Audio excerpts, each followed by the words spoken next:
Bueno, urgente porque ya se conoce el veredicto del juicio por abuso sexual contra el muralista Andrés Iglesias. El veredicto a la carpeta judicial señalada por la operadora. Le voy a pedir a las partes que se presenten para que quede registrado en el video la presencia de las mismas, comenzando por la señora fiscal.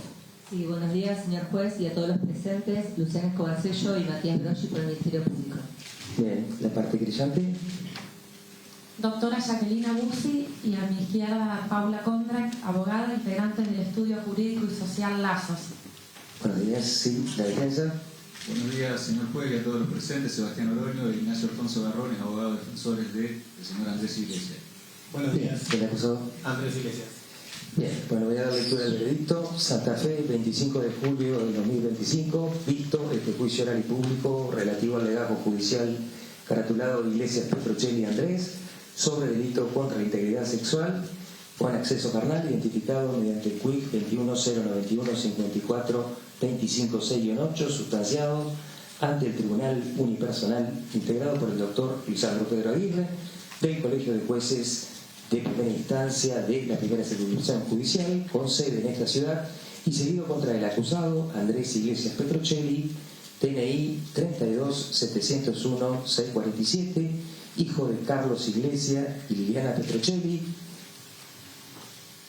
nacido en fecha 16 de noviembre de 1986 en la ciudad de Santa Fe, de 38 años de edad, soltero, en pareja, con estudios universitarios, autónomo, artista, con 2 hijos menores, domiciliado en calle La Luna 2357 del barrio Villa California de San José del Rincón, provincia de Santa Fe, siendo las partes del proceso los fiscales doctores Luciana Escobarcello y Matías Broggi Forclas, en representación del Ministerio Público de la Acusación, la doctora Paula Kondrack y Jacqueline Carla Bussi como abogado de la parte querellante, y los abogados doctores Juan Sebastián Oroño e Ignacio Alfonso Garrones en el ejercicio de la defensa técnica del acusado, y considerando que, de acuerdo a lo prescripto en los artículos 331, 333 y 334 del Código Procesal Penal, con diferimiento de la exposición de los fundamentos dentro de los plazos legales y en nombre del Poder Judicial de la provincia de Santa Fe,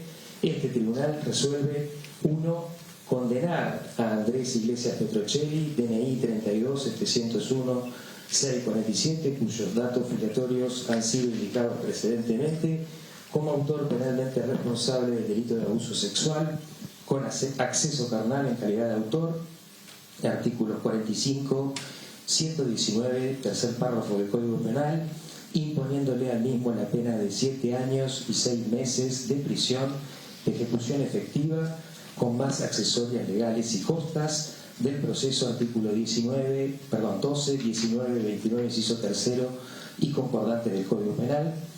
Segundo, rechazar la solicitud de prisión preventiva del acusado formulado por el bloque acusador, manteniendo la libertad de Andrés Iglesias Petrocelli bajo las medidas alternativas oportunamente dispuestas en el marco del presente proceso. Tercero, ordenar que el presente decisorio sea inscrito en el Registro Civil y Capacidad de las Personas, en el Registro General de la Propiedad Inmueble de la provincia de Santa Fe y en la Dirección Nacional de Registros Nacionales de la Propiedad Automotor y Créditos Prendaarios, de conformidad a lo dispuesto en las leyes 26.994 y 27.077, conforme circular número 29 de la Corte Suprema de Justicia de Santa Fe del 22/3/2016. Autorizar la extracción de muestras biológicas necesarias para obtener la huella genética digitalizada de Andrés Iglesias Petrocelli a los fines de su incorporación en el registro provincial de huellas genéticas digitalizadas y la inscripción de la presente sentencia del mismo, artículo 333, de acuerdo con la ley 14.374, una vez que cobre firmeza el presente decisorio. Disponer que a través de la Oficina de Gestión Judicial se efectivice lo previsto en el artículo 80, inciso 11 y 16, inciso B de la ley 14.243. Sexto, diferir la regulación de honorarios profesionales hasta tanto acrediten su situación fiscal. Séptimo, tener presente las reservas efectuadas por la defensa. Por último, insértese el original, agréguese copia, hágase saber, líbrense los oficios y comunicaciones correspondientes y oportunamente remítase la presente a la Oficina de Gestión Judicial a los fines de la asignación del juez de ejecución penal de sentencia para cómputo y control de la pena, artículos 419 siguientes y concordantes del Código Procesal Penal. Este es el veredicto. Tengan ustedes buena vida. Muchas gracias. Bueno, ahí escuchábamos entonces esta condena a Petrocelli como autor de abuso sexual con acceso carnal a 7 años y 6 meses de ejecución efectiva, pero rechazar la prisión preventiva que se había solicitado también, manteniendo la libertad bajo medidas que seguramente después se van a estar conociendo cuando se conozcan algunos detalles, ¿no? De este fallo que estuvo mucho más cerca de lo que pide la defensa que lo que pidió la querella y la fiscalía. La defensa había pedido 6 años de prisión, que es la mínima prevista para el delito en caso de ser condenado. Obviamente que lo que pedían era la absolución. Porque pero en caso de que no... Claro, lo consideran inocente, él también se considera así inocente, ayer declaró, en caso de que no, bueno, que se aplique la pena mínima, que fue lo más cercano, digamos, porque tanto la querella como también fiscalía pedían entre 10 y 15 años. Así que finalmente la pena para el muralista conocido como Cobre dentro del ambiente fue de 7 años y 6 meses de prisión efectiva, y se había rechazado también un pedido de la defensa que se rechace justamente la prisión preventiva inmediata. Afirmaban que porque no existía riesgo de fuga ni entorpecimiento probatorio. Sí, una situación que seguramente en un ratito vamos a estar analizando. Estamos en vivo desde los tribunales santafesinos. Está Lula Modotti para empezar a analizar un poco esta información, este hecho que ocurrió en el 2022. Lula, en una vivienda que compartía precisamente la denunciante con Cobre en ese lugar, ¿no? Lula, ¿nos escuchás? Perdón, sí, chicos, no estoy escuchando bien, estoy escuchando muy bajito lo que ustedes están diciendo, les pido disculpas, pero realmente no estoy escuchando piso en este momento. 7 años y medio, creo que ustedes repasaron lo que se acaba de vivir aquí con el veredicto, 7 años y medio, rechazo de prisión preventiva que habían pedido de Fiscalía de Defensa, porque viene manteniendo todas las medidas que se le había impuesto durante, desde el momento que se realizó la denuncia, con lo cual se rechaza esta prisión. Una medida que habrá que ver una sentencia que habrá que ver si queda firme ahora, pero bueno, muy cerca de lo que había pedido la defensa, lo que había pedido Fiscalía, un poco más alejado de lo que había pedido la querella, que habían pedido 15 años, pero era algo que, bueno, para quienes seguimos el caso, para quienes estamos al tanto de lo que estaba pasando, era algo que se esperaba, esta sentencia por abuso con acceso carnal que se dispuso para Andrés Iglesias. Ahora estamos esperando para ver si podemos tener la palabra de los fiscales. Nos estamos acomodando bueno, ahí vamos a ver si podemos acercarnos para tener la palabra de los fiscales sobre el caso. Aquí están saliendo, estamos hablando de Broggi y Escobar Sello. A ver qué dicen, qué va a ser. Que fueron quienes llevaron adelante Sí, vamos a ver si podemos Estamos organizándonos, trabajando en vivo, obviamente de los tribunales. Sí, la Fiscalía está conforme con la condena. Vamos a ver, esperar los fundamentos para ver y evaluar si se apela o no se apela. La Fiscalía había solicitado 10 años de prisión, razón por la cual vamos a esperar a los fundamentos. Habían pedido también prisión preventiva. ¿Cómo se llevan esta noticia, la decisión del juez? Sí, exactamente. También la Fiscalía había solicitado la medida cautelar de prisión preventiva y bueno, era una situación esperable que no haya surgido la respuesta positiva a este pedido, así que también vamos a evaluar cuáles fueron los fundamentos para esta decisión. ¿Qué tiene que cumplimentar el recientemente condenado? Son las mismas medidas alternativas que se dieron en el momento del tratamiento de la prisión preventiva originaria, al momento de la detención, no salir del país y cumplir una serie de restricciones que son las mismas que se le aplican a la mayoría de las personas en esa situación. Imagino que la satisfacción tiene que ver que en este tipo de casos es la palabra de la víctima contra la palabra del acusado y muchas veces son difíciles de probar. Sí, en realidad yo no diría que es la palabra de la víctima contra la palabra del acusado por distintas cuestiones. Primero, por cómo lo establece nuestro sistema procesal, y segundo, porque, en este juicio desfilaron un montón de testigos, entonces no es solamente la palabra de la víctima, intervino y solo para concretizar algún ejemplo, una psicóloga a la víctima que inclusive le aplicó test y en los test se veían distintos elementos vinculados, intervinieron amigas, estaban los chats entre la víctima y el imputado, con lo cual hay mucha más información que solamente la palabra de la víctima. Pero que se plantea también que no era un hecho aislado, que ellos tenían una relación más que nada de control, abusiva, que eso se puede determinar por los mensajes que ustedes tuvieron registro. Sí, exactamente.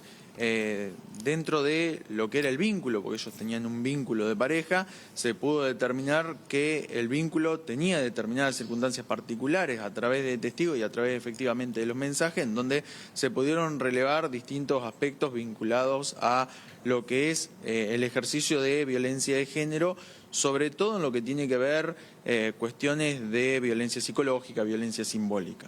¿Fueron fundamentales las pruebas de los mensajes del celular y las pruebas de los psicólogos que atendieron a la víctima? Desde mi punto de vista, sí. Ahora, para saber si fueron fundamentales para la resolución, hay que esperar a los fundamentos.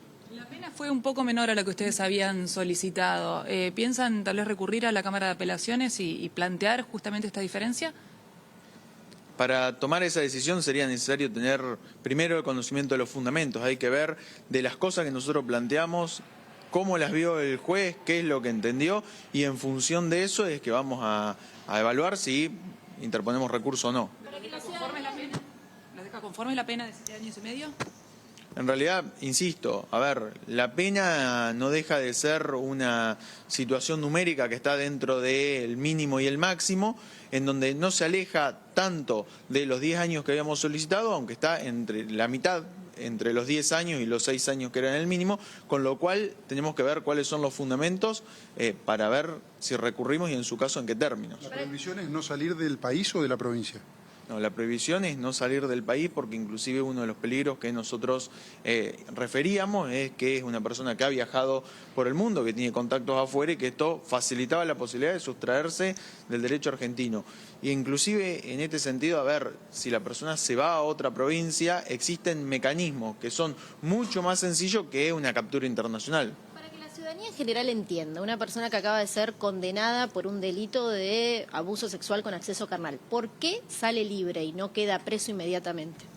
Y porque constitucionalmente se establece que toda persona es inocente hasta que haya una sentencia de condena firme. Para que sea firme tiene que haberse agotado todas las instancias recursivas. Por eso lo que nosotros solicitamos, tanto ahora como al principio de la investigación, es la prisión preventiva, es decir, que transite el proceso preso, pero como una situación cautelar, como una situación para evitar que la sentencia luego no pueda cumplirse, por ejemplo, si se fuga. Ya tenía él una causa anterior, ¿funciona como un agravante? ¿No tiene nada que ver con esta causa? ¿No hay vínculo? No, en realidad no funciona como un agravante. Esa causa tuvo su propia resolución, que la resolución, luego de determinadas medidas que se tomaron, implicó un sobreseimiento a través de una suspensión de juicio a prueba, con lo cual, si bien nosotros valoramos algunas circunstancias, no de la causa en sí, sino de las consecuencias que tuvo esa causa, no opera como un agravante. ¿Sirve para marcar un patrón de conducta o, digamos, un tipo de personalidad del culpable? Sí, tampoco en realidad un tipo de personalidad. Nosotros lo empleamos porque uno de los parámetros que se utilizan para merituar la pena es la educación de la persona, y como tenía que hacer un curso de violencia en el patriarcado, esto nos permitía sostener que tenía una capacitación específica en tal sentido. Bueno, está ahí entonces la palabra de los fiscales que llevaron adelante el caso. Van a esperar los fundamentos, sí, de esta resolución para determinar si se apelan estos 7 años y medio o esta medida cautelar de prisión preventiva que fue rechazada. Ahora vienen los pasos y los tiempos de la justicia. Sí, acá puede haber apelaciones, se pueden agotar todas las instancias de la justicia antes de que la sentencia quede firme o que se decida ir por otro lado. Así que tenemos un tiempo todavía que habrá que esperar. En principio, lo primero que hay que esperar son los argumentos detrás de esta sentencia, de esta resolución del juez, para ver cómo van a actuar tanto la defensa, la fiscalía, como, justamente la fiscalía y la querella, como es la defensa del imputado. Bueno, pero nos quedamos con esto de sobre todo de la Fiscalía también, de decir, vamos a ver si apelamos, queremos ver los fundamentos. Sí, conforme fue la primera palabra que se escuchó. Conforme, sí, quizás se plantea la conformidad con la condena. Después la pena, que sería el castigo, como para que la gente entienda, bueno, es lo que puede llegar a generar algún ruido que evidentemente tampoco es tanto. Porque si no, se diría que se va a apelar directamente, pero están diciendo, directamente, casi te diría que no. Están esperando con mucha cautela en ese sentido y lo repitieron y lo reiteraron varias veces. Vamos a esperar los argumentos detrás de la resolución para ver cómo actuamos y cómo seguimos, si apelamos, si no apelamos. Así que vamos a tener que esperar unos días. En principio se había dicho que el 31 de julio se iba a estar conociendo los argumentos. Vamos a ver si estos tiempos se cumplen. Pero de todas formas, así apelen o no, habrá que ver también los tiempos de la justicia porque todavía quedan instancias para agotar por parte del condenado. Así que seguramente va a llevar un poco más de tiempo hasta que tengamos una sentencia firme. Bien. Lula, gracias. Cualquier cosa volvemos a tomar contacto con vos si hay más declaraciones de protagonistas, ¿sí? De nada, hasta luego.